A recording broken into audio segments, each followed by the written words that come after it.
Shall we start with maybe the most evil man on earth? I think? Yeah, that's probably a good idea. Yeah, Bevan Spencer von Einem. Oh my God. My freaking God. Mm-hmm. Okay. God, I don't even know where to start with this. I didn't do a massive deep dive into him because I was like, oh God, this is a whole case on its own. It absolutely is. I'd never heard of him until this point. So I have to admit that this is not someone who was on my radar at all, but oh my God, I'm now like, he is on the list for later on. So he was sentenced to life imprisonment in 1984 for murdering a boy mate named of the name of Richard Kelvin.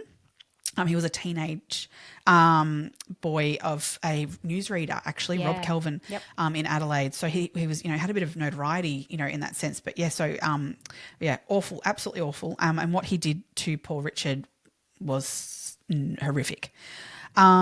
So whilst he was in jail, I believe he spoke to a man who has only been identified as Mr. B. Mr. B has related quite a few of von Eimen's confessions. So they believe that he has committed far more murders than just the one. That he's been linked to quite a few different cases. I read somewhere that it's potentially over 20. Yeah. 20? Yeah. Crazy.